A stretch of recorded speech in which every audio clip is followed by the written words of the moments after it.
Hello everyone, don't forget to subscribe to the channel and like the video before starting the summary. While thinking about how to apologize to Sochi, Renzo advises him to write a letter to Shoshi. On Register's advice, Rudy Chio gets the idea to write a letter and surprise Sochi. To do this, he sits at his desk and that night Ririkyo goes out alone to get a special envelope. On his way back, he is approached by a drunken bandit, who fortunately appears just in time to stop him in his tracks. Thus, he looks at her and expresses his annoyance that she has suddenly gone out without informing him. He sees something dangerous and draws his sword to stop the sneaky brat. The man introduces himself, Kajiro, Sokai's former master and Ridesai's fiancé. Later returns to Sochi and Rachel's apartment. He joins them on their journey, making a grand greeting, but no one greets him. While Natsu and Kaguro chat, Nobara admires Karuta's new outfit while talking about the good old days.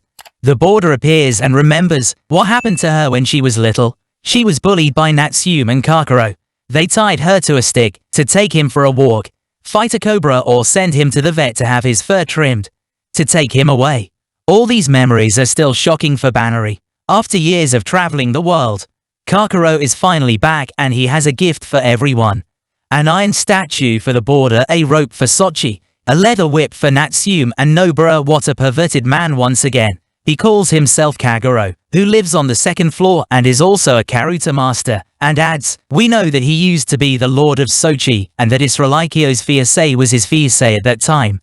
The pervert always categorizes things as S and M, for example that Didikyo is M and therefore he is also S, but he behaves like an M. Says that at first glance one can know who is S or M. The limit is M as an S. Natsume Karuta S no, but also when Kavado shows his place where he addresses everyone with S and M. S is basically stronger than M. So far at this point it looks like S is here to fight against Kakuro. Sochi is fighting to win Ririkyo's heart, but that's not the case here. Kakuro is just arriving.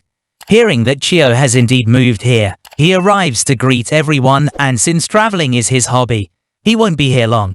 He has something important to tell Richio, but he's running late for his flight, so he decides to leave it for next time. After saying goodbye to everyone, he quickly gets in his car and drives to the airport. He tells Takuro that Takuro has left, and he tells Richio to go back to his room in case Karuta is behaving strangely these days. He's always in the clouds at school. He disappears suddenly when he's running in gym class when he's hungry. Aikyo eats lunch in class. Aikyo is quite worried about Kata after school. It gets dark after school. There are a lot of big clouds in the sky. Ririkyo encounters a yokai at school lobby. Is a woman's head in the body of a snake and tends to appear in wet places, and his favorite food is human flesh, and as a human not a raccoon dog. Barry is about to have a death match against the yokai, but before he can finish his word, the yokai whips him from afar. Fortunately, he only temporarily loses consciousness, so he uses his magic to create many clones to attack the yokai, buying time for Ridesio to finish off the yokai. Ridesio realizes that Karuta yokai is still alive while charging the battery for a clever move, and because his mates are in danger, he attacks Richo and the battery from behind, transforms into his true form, which is a skeleton of 3D Sigyo, but miss most of the clones of the border. It turns out that since he can't move anywhere, he can figure out which is the real border about yokai. So, the next morning he had to quickly pull the room back to the school about yesterday's incident, but fortunately there is no solid evidence to prove that it really happened. Today May brought a pot of flowers to the apartment. While thinking of a place to put it, it suddenly turned into a yokai, and she knew it was a yokai break.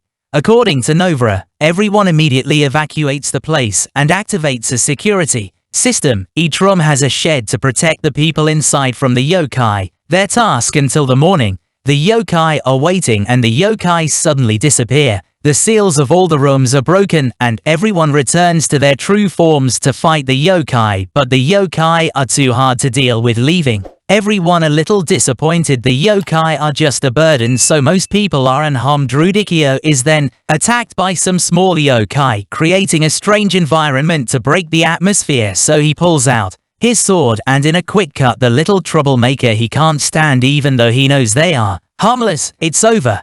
The sun finally rises and everyone manages to survive after the night of horror. The next morning a strange note is pasted on everyone's room door. Ririkyo and Sochi Religio see the note in front of Religio's room. Ridicchio accidentally acts cute while trying to interpret the message, so he shows that he wants to get it. Everyone wonders who made the copies. Before long, the truth is finally revealed. The person behind it all, Kagero, is back and has brought more fun to the game. This time he also has gifts for everyone. He gives Barry a dog. Summonerine Show is given a stick of dynamite. No, Barry's sexy underwear. Not forgetting your underwear. He gives a gift, puts a leash on Karuta, and then goes all over the place to celebrate his return. He throws a squirt. 3 hours later, everyone gets mental illness because of Kagero. By the way, to everyone, he has something to say and he'll say it tomorrow. Then he takes Karuta with him and Ridicchio goes back. He was experiencing turns when he was younger. He was standing at the letterbox waiting for a letter. This letter was the same from Kagero, who was also his fiancé.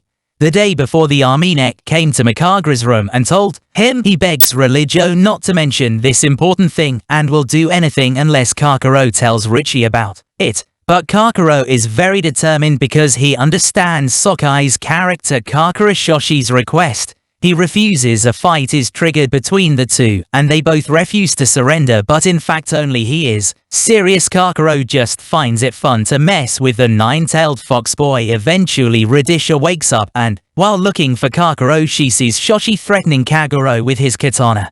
Ririkyo freezes a bit.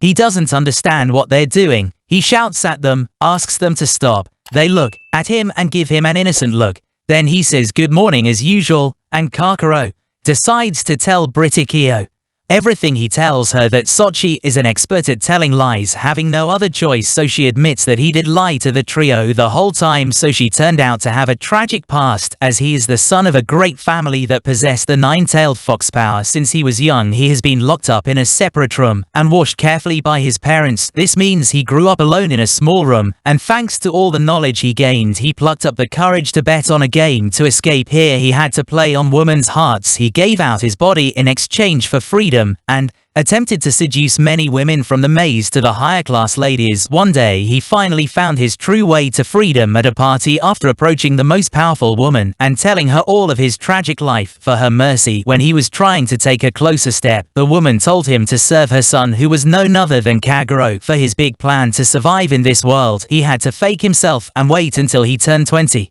He thought that if he had money, he would have everything he wanted, including pure freedom, but until then he had to tolerate being a servant. One day there was a letter. Wait, was that little Barrett being tied and carried by Kagero? And that's you. Many ways back to the letter thing. When Kagero received a letter from Ridicchio, he asked Sochi to reply to his arranged fiancé, so she first agreed to reply to the letter, but in his own way. The more the two exchanged letters, the more Shoshi understood, as well as her feelings towards her life. He knew she was a fragile girl, though the two never met. Day by day, the bad boy Sochi, who always lied to women using the name of Kagero, started growing his feelings for Ridicchio. Every letter of theirs was like another lifesaver, as it seemed that they met the same trouble in life. And now the important thing Kagero wants to tell Ridicchio is that all the letters she received were from Shoshi, but Ridicchio has long figured out the one sending her letters couldn't be such a remiss guy like Kagero, and that's the one she's been waiting for wasn't him. But thanks to Kagura's reveal, she finally knows that it was Shoshi who she's been looking for. Then Kagero apologizes to her with a note of bad handwriting. After that he leaves the place and promises to come back to bother Rilchio and Sochi when he's bored. The fact that Shoji was her pen pal also explains why Shoshi said he'd known her for a long time earlier. It was he who sent her letters, for which, despite the code, she would stand hours at the mailbox to wait, and they then hug each other as tightly as they can. Sure, she can't hide his joy as Rilchio finally recognizes him, and that puts